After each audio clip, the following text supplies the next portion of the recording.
ಎಲ್ಲರಿಗೂ ನಮಸ್ಕಾರ. Welcome back to my channel. ನೀವು ನೋಡ್ತಾ ಇದ್ದೀರಾ ಡಿಚ್ಚಿ ಕಿಚನ್ನ ಯೂಟ್ಯೂಬ್ ಚಾನೆಲ್. ಇವತ್ತು ಬೆಳಗಿನ ಬ್ರೇಕ್ಫಾಸ್ಟ್ಗೆ ರವೆ ಇಡ್ಲಿ ಮಾಡಿದ್ದೆ. ರವೆ ಇಡ್ಲಿಗೆ ಚಟ್ನಿ, ಸಾಮಾನ್ಯವಾಗಿ ನಮ್ಮನೇಲಿ ಚಟ್ನಿನೇ ತಿನ್ನೋದು. ಅಂದರೆ ಇವತ್ತೇನು ಅಪರೂಪಕ್ಕೆ ಬಿಸಿ ಬಿಸಿಯಾಗಿ ಡಿಪ್ಪಡು ಸಾಂಬಾರು ಮಾಡು ಅಂತ ಹೇಳಿದ್ರು.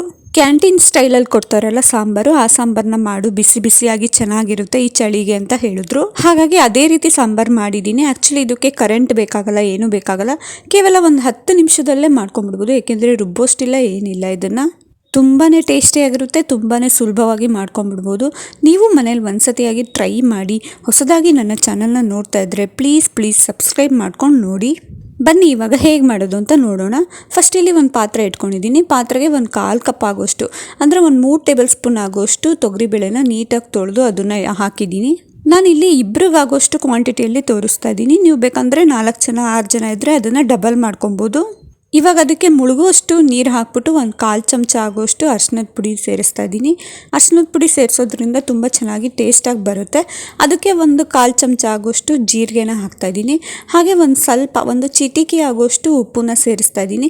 ಉಪ್ಪು ಹಾಕೋದ್ರಿಂದ ಸ್ವಲ್ಪ ಚೆನ್ನಾಗಿ ಬೇಗನೆ ಬೇಯುತ್ತೆ ಬೇಳೆ ಅಂತ ಅಂದ್ಬಿಟ್ಟು. ಇವಾಗ ಚೆನ್ನಾಗಿ ಮಿಕ್ಸ್ ಮಾಡಿಕೊಂಡು ಇದನ್ನು ಸುಮಾರು ಒಂದು 4 ರಿಂದ 5 ನಿಮಿಷನಾದರೂ ಮೀಡಿಯಮ್ ಫ್ಲೇಮಲ್ಲಿ, ಕಮ್ಮಿ ಉರಿನೂ ಇಲ್ಲ ಜೋರುರಿನೂ ಇಲ್ಲ, ಮೀಡಿಯಮ್ ಫ್ಲೇಮಲ್ಲಿ ಇಟ್ಕೊಂಡು ಚೆನ್ನಾಗಿ ಬೇಯಿಸ್ಕೊಬೇಕು. ಇವಾಗೆಲ್ಲ ಚೆನ್ನಾಗಿ ಬೆಂದಿದೆ. ಇದಕ್ಕೆ ನಾನು ಒಂದು 4 ರಿಂದ 5 ಎಸಳು ಬೆಳ್ಳುಳ್ಳಿನ ಸಿಪ್ಪೆ ಬಿಡಿಸ್ಬಿಟ್ಟು ಹಾಕ್ತಾ ಇದ್ದೀನಿ. ನೀವು ಬೇಕಂದರೆ ಹಾಗೆ ಜಜ್ಜಿಬಿಟ್ಟು ಸಿಪ್ಪೆ ಸಮೇತ ಕೂಡ ಹಾಕ್ಬೋದು. ಅಂದರೆ ಸಿಪ್ಪೆ ಸಮೇತ ಹಾಕಿದ್ರೆ ತಿನ್ನೋದಕ್ಕೆ ಸ್ವಲ್ಪ ಆಗೋದಿಲ್ಲ ಅಂತ ಅಂದ್ಬಿಟ್ಟು ಸಿಪ್ಪೆ ಬಿಡಿಸಿನೇ ಹಾಕಬೇಕು. ಇವಾಗ ಅದಕ್ಕೆ ಇನ್ನಷ್ಟು ಪರಿಮಳ ಬರಲಿ ಅಂತ ಅಂದ್ಬಿಟ್ಟು ಒಂದೇ ಒಂದು ಮೆಣಸಿನ್ಕಾಯಿನ ಹಾಗೆ ಹಾಕ್ತಾ ಇದ್ದೀನಿ. ಅಂದರೆ ಅದನ್ನೇನು ಕಟ್ ಮಾಡಿಲ್ಲ ಅಥವಾ ಮಧ್ಯಕ್ಕೂ ಕೂಡ ಸೀಳಿಲ್ಲ, ಹಾಗೆ ಸೇರಿಸ್ತಾ ಇದ್ದೀನಿ. ಇವಾಗ ಇದಕ್ಕೆ 2 ಮೀಡಿಯಮ್ ಸೈಜ್ ಟೊಮೊಟೊನ ಸಣ್ಣಗೆ ಕಟ್ ಮಾಡ್ಕೊಂಡು ಸೇರಿಸ್ತಾ ಇದ್ದೀನಿ.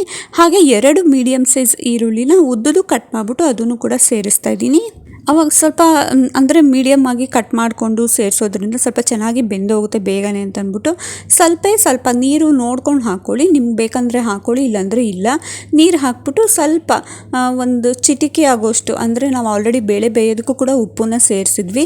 ಇದು ಬೇಯೋದಕ್ಕೆ ಒಂದು ಸ್ವಲ್ಪ ಉಪ್ಪನ್ನ ಸೇರಿಸ್ಬಿಟ್ಟು ನೀಟಾಗಿ ಮಿಕ್ಸ್ ಮಾಡ್ಕೊಬೇಕು. ಇವಾಗ ಇದನ್ನು ಅದೇ ರೀತಿ ಪ್ರೊಸೀಜರಲ್ಲಿ, ಅಂದರೆ ಒಂದು 3 ರಿಂದ 4 ನಿಮಿಷ ಮೀಡಿಯಮ್ ಫ್ಲೇಮಲ್ಲಿ ಚೆನ್ನಾಗಿ ಬೇಯಿಸಬೇಕು. ಟೊಮೊಟೊ ಮತ್ತು ಈರುಳ್ಳಿ ಚೆನ್ನಾಗಿ ಬೆಂದೋಗುತ್ತೆ ನೋಡಿ. ಈ ರೀತಿಯಾಗಿ ಚೆನ್ನಾಗಿ ಬೇಯಿಸಿದ್ದೀನಿ. ಇವಾಗ ಸ್ಟವ್ನ ಆಫ್ ಮಾಡಿಕೊಂಡು ನೀಟಾಗಿ ಸ್ಮ್ಯಾಶ್ ಮಾಡ್ಕೊಳ್ಳೋಣ. ಯಾಕೆಂದರೆ ಕೆಲವರು ಬಾಯಿಗೆ ಸಿಗುತ್ತೆ ಟೊಮೊಟೊ ಈರುಳ್ಳಿ ಬೇಡ, ಚೆನ್ನಾಗಿರಲ್ಲ ಅಂತ ಹೇಳ್ತಾರಲ್ಲ. ಹಾಗಾಗಿ ಸ್ಮ್ಯಾಶ್ ಮಾಡಿದ್ರೆ ಏನಾಗುತ್ತೆ, ಎಲ್ಲದೂ ಸ್ವಲ್ಪ ನೀಟಾಗಿ ಮೆಲ್ಟ್ ಆಗಿಬಿಟ್ಟಿರುತ್ತೆ. ನಮ್ಮನೇಲೂ ಹಾಗೆ ಕೂಡ, ಅಂದರೆ ಸ್ವಲ್ಪ ಬಾಯಿಗೆ ಸಿಗೋಂಗೆ ಯಾರೂ ತಿನ್ನಲ್ಲ. ಸ್ವಲ್ಪ ಮೆಲ್ಟಾಗಿ ನೀಟಾಗಿ ಸಾಫ್ಟಾಗಿ ಬಿಟ್ಟಿದ್ರೆ ಇನ್ನೂ ಚೆನ್ನಾಗಿ ಟೇಸ್ಟಾಗಿರುತ್ತೆ ಅಂತ ಅಂದ್ಬಿಟ್ಟು ಹಾಗೆ ಮೆಲ್ಟಾಗಿ ಮಾಡ್ತಾಯಿದ್ದೀನಿ. ಇವಾಗ ನೋಡಿ ಎಲ್ಲ ಚೆನ್ನಾಗಿ ಸ್ಮ್ಯಾಶ್ ಮಾಡಿ ಆಯಿತು. ಇವಾಗ ಇದನ್ನು ಮತ್ತೆ ಕುದಿಯೋದಕ್ಕೆ ಇಟ್ಕೊಂಡು ಇದಕ್ಕೆ ನಾನು ಮನೆಯಲ್ಲೇ ಮಾಡಿರುವಂತಹ ಸಾರಿನ ಪುಡಿನ 1 ಚಮಚ ಸೇರಿಸ್ತಾ ಇದ್ದೀನಿ. ಅಂದರೆ 1 ಟೀ ಸ್ಪೂನ್ ಆಗೋಷ್ಟು. ಆಮೇಲೆ ಒಂದು ಚಿಟಿಕೆ ಆಗೋಷ್ಟು ಬೆಲ್ಲದ ಪುಡಿನ ಸೇರಿಸ್ತಾ ಇದ್ದೀನಿ. ಕೊನೆಯಲ್ಲಿ ಉಪ್ಪು ರುಚಿಗೆ ತಕ್ಕಷ್ಟು ನಿಮ್ಗೆ ಎಷ್ಟು ಬೇಕೋ ಅಷ್ಟು ಹಾಕ್ಕೊಳ್ಳಿ. ಆಲ್ರೆಡಿ ಬೇಳೆ ಬೇಯೋದಕ್ಕೆ ಮತ್ತು ಟೊಮೊಟೊ ಬೇಯೋದಕ್ಕೆ ಹಾಕಿದ್ವಲ್ಲ, ಹಾಗಾಗಿ ಉಪ್ಪು ಎಷ್ಟು ಬೇಕೋ ಅಷ್ಟು ಹಾಕ್ಕೊಂಡು ಕ್ವಾಂಟಿಟಿಯಲ್ಲಿ ನೀರು ಹಾಕ್ಕೊಂಡು ಚೆನ್ನಾಗಿ ಕುದಿಸ್ಕೊಬೇಕು.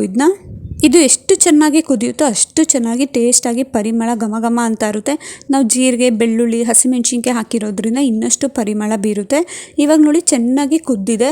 ಜೋರೂರಿ ಕೊಟ್ಟು ಒಂದು 4 ನಿಮಿಷ ಚೆನ್ನಾಗಿ ಕುದಿಸ್ಕೊಬೇಕಿದ್ನ. ಚೆನ್ನಾಗಿ ಕುದ್ದಿದೆ. ಇವಾಗ ಕೊನೆಯಲ್ಲಿ ಒಗ್ಗರಣೆ ಹಾಕ್ತಾಯಿದ್ದೀನಿ.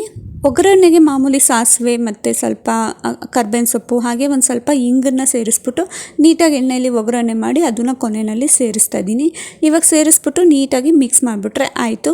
ಸಖತ್ತು ಟೇಸ್ಟಿಯಾಗಿರೋ ಡಿಪ್ಪಡು ಸಾಂಬಾರು ಅಥವಾ ಕ್ಯಾಂಟೀನ್ ಸಾಂಬಾರು ಏನಂತಾರೆ, ಅದು ನೀಟಾಗಿ ರೆಡಿಯಾಗಿರುತ್ತೆ.